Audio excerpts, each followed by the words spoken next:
Good evening, everyone. Welcome to Eretz Israel on the shore of the Kinneret, the Yam of the inner seas, it's called. You know, there's a famous story. If you can see behind me, the grave of Rabbi Meir Balanes. You see the blue dome and the lights, and there's so much barbecuing going on at the the sky is full of smoke, and people are just having a great time. And you feel the festival of Shavuot is coming on in a few days, and people are out and they're singing and dancing. There's music, there's good spirit, good vibe. And, it's a part of the Jewish calendar, God knew we needed help with joy, and so he he invited us with all these special days and times. The Ramban tells us the entire period between Pesach and Shavuot, Passover and the week, the festival of giving the Torah, the whole thing is one long Chol HaMoed. What are called the interim days of the festival. So it's 49 days of interim festival, and you feel that in the air here. I just drove up through the desert, which is called the Bikat Yarden here, and you come out of the desert and come to the water, and something big is happening. And I didn't remember to turn off the block on the phone, but maybe we could do that. I remembered that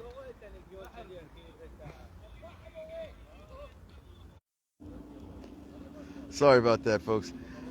I remember the teaching from the Arizal that one day he took Rabbi Chaim Vital, who was a young man in his 20s. He's considered the greatest geniuses of his time in his 20s. And when they have a young guy like that who has so much talent, the big teachers take him on and try to bring him along. And Rabbi Chaim Vital was such a man. He was already accomplished Kabbalist before he met his master, Rabbi Yitzhak Luria. And so the rabbi took him out into the Kinneret here on the shores of the city of Tiberia in a boat. And at a certain point, he dipped his vessel into the water, and he gave it to him to drink. And he drank. And he said, "You've just drank from the Well of Miriam." Now, everybody's familiar with the Well of Miriam, if you know the story in the Bible, that there was this well that was with the Jewish people in the desert for 40 years. Now, what this well was and how it looked, there's all kinds of midrashim. Some say it's a giant boulder that followed them in the desert that had 12 streams of water. Each went off to each tribe, which sounds very convenient, when you have 3 million people that are all thirsty. And, there's a place in northern Saudi Arabia that's called Jebel Loz. And the Bedouin there have a tradition that there's a rock that they hold in their protection that is the rock that gave off water. But nonetheless, here we are in the Kinneret, and the Holy Arizal 500 years ago told Rabbi Chaim that now you're going to remember everything I teach you. And we remember that Rabbi Chaim learned with his master for 20 months, and he wrote down a voluminous amount of Kabbalah in those 20 months. And he did not forget. So this is the Segula. A Segula is a special charm, if you will. It's a pleasant word in English, right? That it transforms a certain aspect of you. It actually brings a new piece of soul into you, and that soul enabled Rabbi Chaim to remember everything. So the Segula of Ber Miriam is to have your memory restored. Now, in our generation, it seems like that to be a very valuable thing, because there's too many incidents where can't find my keys, can't find my wallet, can't find my, it seems to be a problem, that somehow, maybe I'm not that old, but I see it everywhere, and people are all complaining about it. I don't know if it's post-COVID. I don't know if it's chemicals falling from the sky, but we need this help. But then I asked myself, well, wait a minute, this is a highly spiritual thing, to have the blessing of drinking from the Well of Miriam, 3,334 years since that well was brought into existence and went hiding after Miriam died. And Moshe brought it back for a while, but once they came into the land, all the miracles of the desert stopped. They said, now you're on your own, folks, but not really, of course. We're never on our own, ever.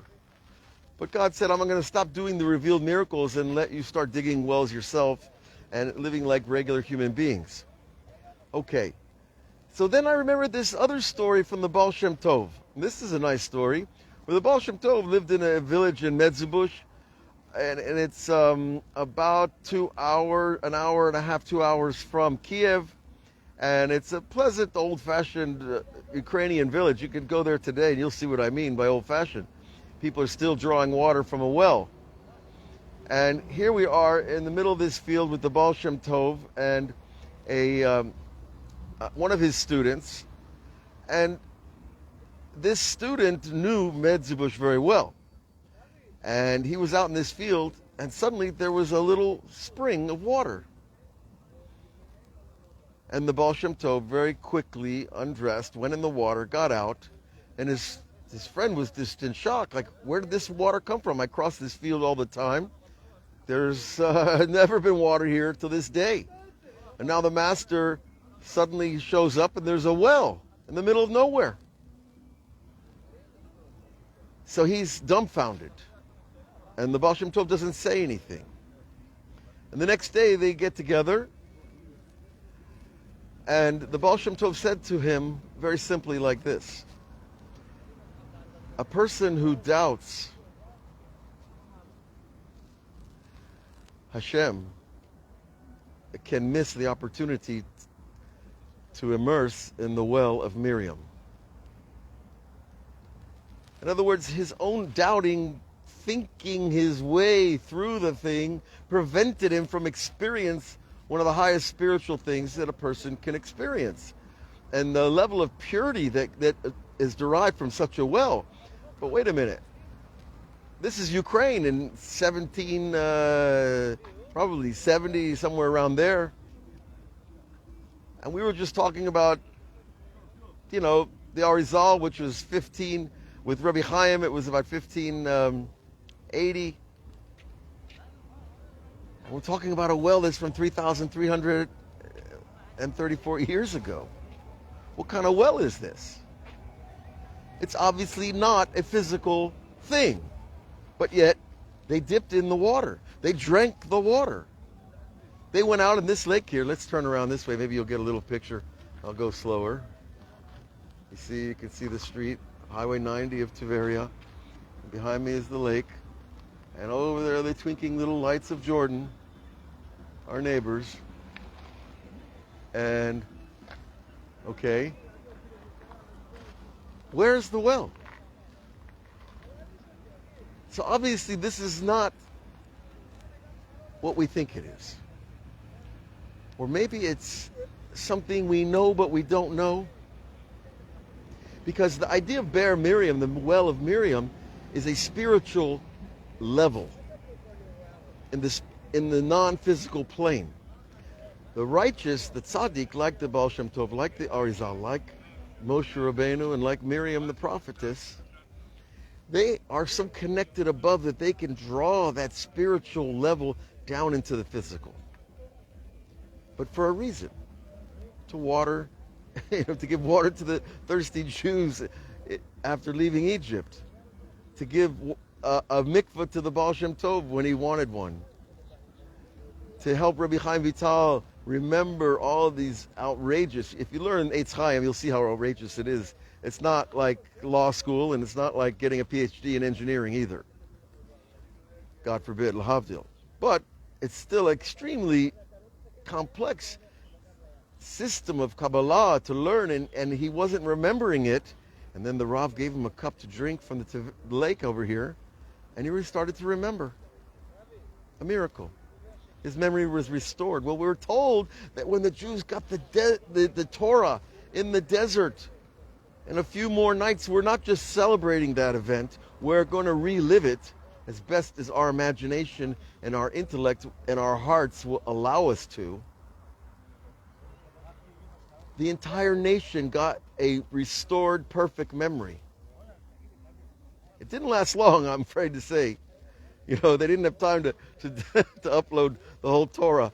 But they had perfect memory until the golden calf, and then that was shattered.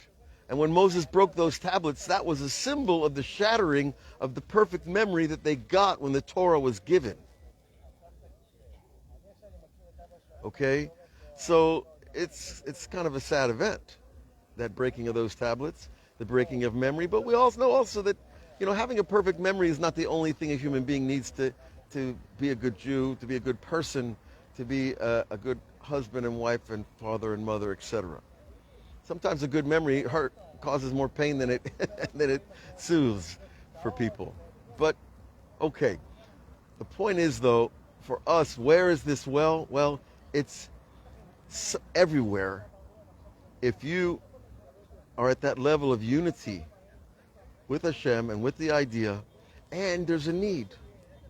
No, I'm not saying you're going to walk out in the field behind your house in Tennessee and find a well that was never there and it'll be gone tomorrow. But the idea is what we need.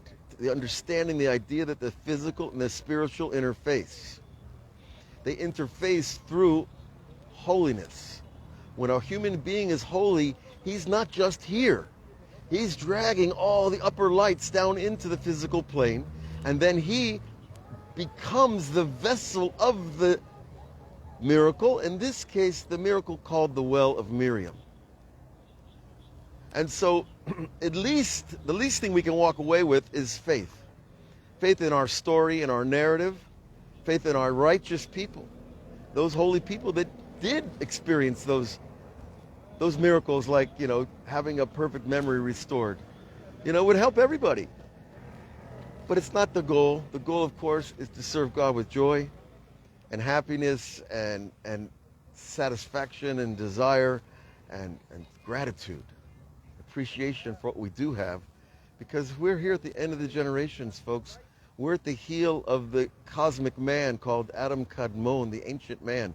We're at the end of the generations. Every layer of the soul of Adam was a new generation.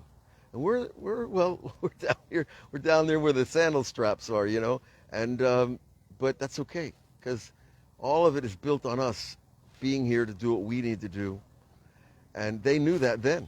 They knew the story wasn't over. And we needed to know the story's not over either, but we are in the middle of the biggest transition in human history for the entire human race. And this transition, it's happening everywhere around us, and we're going to see more and more and more.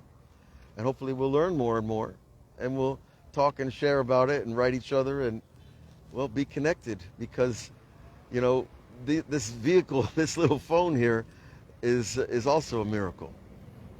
And the fact that I'm here is a miracle. And that God gave me something to say, to share, is also, for me, a miracle. So God bless you all. Continue your counting of the Omer, your counting of the preparation to receive the Torah, and the idea of experiencing Shavuot, the Festival of Weeks, the giving of the Torah, as a new, intimate moment in your life this Saturday night. God bless you all. We'll continue on all the outlets, and look for us. All the best.